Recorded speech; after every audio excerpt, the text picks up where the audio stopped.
నమస్కారం ప్రసాద్ గురూజీ గారు. నమస్కారం అమ్మా. ఈ మధ్య కాలంలోని చాలా మంది దగ్గర చూస్తున్న విషయం, వింటున్న విషయం ఒబిసిటీ, అధిక బరువు ఉండటం. ఇది ఎక్కడ చూసినా సగంలో సగం మంది బరువు సమస్యతోనే బాధపడుతున్నారు. అసలు ఎందుకు పెరుగుతున్నారంటారు బరువు? సరైనటువంటి జీవన శైలితో పాటుగా దీనికి అనేక రకమైనటువంటి కారణాలు ఉన్నాయి. ఇది అని చెప్పలేము.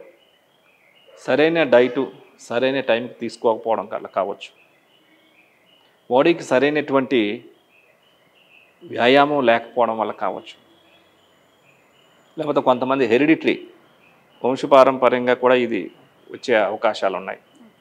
ఓవర్ స్ట్రెస్ వలన కావచ్చు, థైరాయిడ్ సమస్యలు ఏర్పడినప్పుడు కావచ్చు, అదేవిధంగా జంక్ ఫుడ్స్ తీసుకోవడం, సరైన నిద్ర లేకపోవడం, ఆయిలీ ఫుడ్స్ ఎక్కువ తినేయడం, అదేవిధంగా అవగాహన లేకుండా ఎక్కువగా తినేయడం, అదేవిధంగా కార్బోహైడ్రేట్స్ ఫుడ్స్ ఎక్కువ తీసుకోవడం, ఆ క్యాలరీస్ బర్న్ చేయకపోవడం, తనకు అవసరమైన క్యాలరీస్ కన్నా కూడా ఎక్కువ క్యాలరీస్ తీసేసుకోవడం, అవన్నీ కూడా ఫ్యాట్ కింద కన్వర్ట్ అయిపోయి ఒబేసిటీ పెరిగిపోవడం, ఇలా అనేక రకాల కారణాలుగా చెప్పవచ్చు.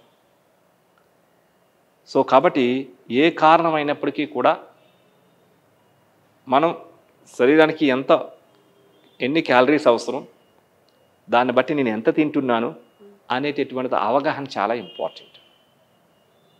ఈ మధ్యకాలంలో సరిగా టైంకి నిద్ర పడుకోకపోవడం, కొంతమంది నిద్రలేమి సమస్యతో బాధపడడం,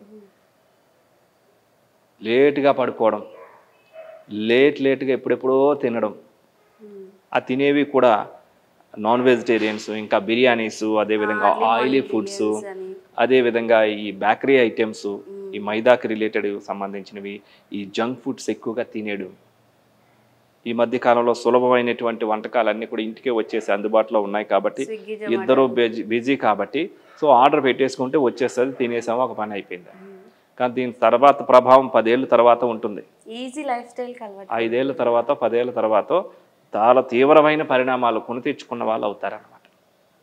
అది ఒబిసిటీ ఒకటే కాదు, ఏ క్యాన్సర్ అయినా కావచ్చు, లేకపోతే ఏ హార్ట్ ప్రాబ్లం అయినా కావచ్చు, తర్వాత విపరీతంగా బాధపడుతూ ఉంటారు.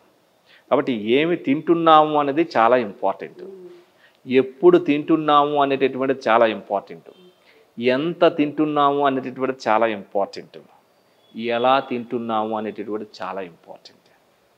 ఈ మధ్యకాలం అంతా మైండ్లెస్ ఈటింగ్ అయిపోయింది.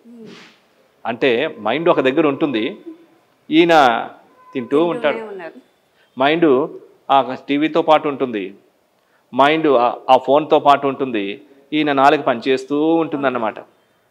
సో ఏ జంతువుకైనా సరే ఎంత ఆహారం పెట్టినా దానికి ఎంత అవసరమో అంతే తీసుకుంటుంది, కొద్ది కూడా ఎక్కువ తీసుకోదు, మళ్ళీ ఆకలి అయినప్పుడు తింటుంది. అలా కాకుండా మన డైజెషన్ సిస్టమ్కి మనం రాంగ్ ట్రైనింగ్ ఇస్తూ వచ్చాం. టైం ప్రకారం తినడు, ఎవరో వచ్చారు కంపెనీ ఇవ్వాలి కాబట్టి తినాలి. సో కాబట్టి ఏంటంటే ఈ రకంగా అవేర్నెస్తో తినడం అనేటటువంటిది చాలా ఇంపార్టెంట్. అందుకనే ఏకభుక్త మహాయోగి అన్నారు, ద్విభుక్త మహాభోగి, త్రిభుక్త మహారోగి. ఈరోజు ఎన్నిసార్లు తింటున్నారో, ఉదయం టీలు, కాఫీలు, టిఫిన్లు, మధ్యాహ్నం భోజనానికి మధ్యలో ఎవరైనా స్నేహితులు గట్ట వస్తే వాళ్ళకు ఒక కంపెనీ ఇవ్వడం కోసం టీలు, లేకపోతే ఏమైనా బిస్కెట్స్, మళ్ళీ మధ్యాహ్నం యథావిధిగా భోజనం, మళ్ళీ ఈ మధ్యకాలంలో ఎవరైనా వస్తే కూల్ డ్రింక్స్ లేకపోతే టీలు, మళ్ళీ సాయంత్రం యథావిధిగా స్నాక్స్, మళ్ళీ రాత్రికి భోజనం. సో ఈ రకంగా చాలాసార్లు ఎక్కువ తినడంతో ఆ ఎక్కువైపోయిన ఆహారం అంతా కూడా జీర్ణం కాలేక అనేక రకమైనటువంటి జీర్ణాశయానికి సంబంధించిన సమస్యలు ఏర్పడుతున్నాయి. చాలామంది ఇండైజెషన్ ప్రాబ్లమ్స్తో బాధపడుతున్నారు, కాన్స్టిపేషన్ ప్రాబ్లమ్స్తో బాధపడుతున్నారు, ఎసిడిటీ ప్రాబ్లమ్స్తో బాధపడుతున్నారు, గ్యాస్ట్రిక్ ప్రాబ్లమ్స్తో బాధపడుతున్నారు. ఎందువలన వచ్చా ఎప్పుడైనా గమనించారా? విరుద్ధ సమయంలో విరుద్ధ ఆహారం తీసుకోవడం ద్వారా డైజెషన్ సిస్టమ్ అంతా కూడా పాడైపోతుంది. ఉన్నది ఒకటే యంత్రం డైజెషన్ అనేది, జీవన పర్యంతం కొన్ని టన్నుల ఆహారాన్ని ఇది జీర్ణం చేయాలి. కాబట్టి సరైనటువంటి ఆహారం సరైనటువంటి టైంకి తీసుకుంటే ఈ రకమైనటువంటి ప్రాబ్లమ్స్ రావు. చాలా మందిలో 60% డిసీజెస్ ఈ అన్నమయ కోశానికి అంటే డైజెషన్ సిస్టమ్కి సంబంధించిన ప్రాబ్లమ్స్ అయి ఉంటాయి. ఇవి సరైన ఆహారం తీసుకోకపోవడం వల్ల వస్తాయి. ఈ తీసుకున్న ఆహారం అంతా ఫ్యాట్ కింద కన్వర్ట్ అయిపోయి ఇంకా అనేక తక్కువ సమయంలో ఫ్యాట్ ఎక్కువగా పెరిగిపోయి ఒబిసిటీ సమస్యలు. ఈ మధ్యకాలంలో మరీ చిన్నపిల్లలకు కూడా ఊబకాయ సమస్యలు వచ్చేస్తూ ఉన్నాయి మీరు గమనించినట్లయితే. కాబట్టి ప్రతి తల్లిదండ్రులు కూడా పిల్లలకి ముఖ్యంగా ఈ junk foods, bakery items, chocolates, cool drinks ఇవన్నీ కూడా మీరు ముందస్తు జాగ్రత్తగా వాళ్ళకి మానిపించకపోతే మీ చెయ్యి దాటిన తర్వాత అయినా సరే అవి తప్పనిసరిగా మానాల్సిన పరిస్థితి రావచ్చు. కాబట్టి ఇవన్నీ చాలా ప్రమాదకరమైనటువంటివి. ఇవన్నీ తీసుకోవడం ద్వారా ఒబిసిటీ సమస్యలు అనేటువంటిది చాలా మందిలో ఏర్పడుతూ ఉన్నాయన్నమాట. మీరు అన్నట్టు చిన్నపిల్లలు కూడా స్కూల్కి వెళ్ళి 15, 11 ఏళ్ళు కూడా అధిక బరువు వల్ల వాళ్ళు ఎక్కువ ఏజ్లో కనిపిస్తున్నారు. అవును, వాళ్ళకి వచ్చి మెయిన్ హెల్త్ ఇష్యూస్ ఏమంటారు?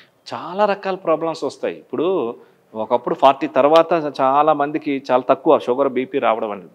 ఈ మధ్యకాలంలో 25 ఏళ్ళు ఉన్న వాళ్ళకి, 30 ఏళ్ళు ఉన్న వాళ్ళకి కూడా చాలా బీపీలు, షుగర్లు వచ్చేస్తూ ఉన్నాయి. ఇంకా చిన్నపిల్లలకైతే కంటి సమస్యలు, ఇంకా చిన్నపిల్లలకు కళ్ళద్దాలు తగిలించాల్సినటువంటి సందర్భం ఏర్పడుతూ ఉన్నది. ఇంకా అనేక రకమైనటువంటి సమస్యలు ఇది అని చెప్పలేము మేము. కానీ ఒక సర్టెన్ ఏజ్ తర్వాత కొన్ని ఇంకా బయటపడుతూ ఉంటాయన్నమాట.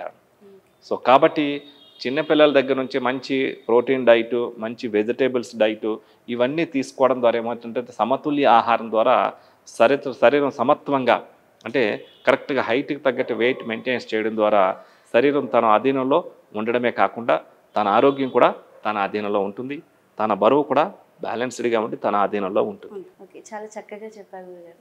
ధన్యవాదాలు. నమస్కారం.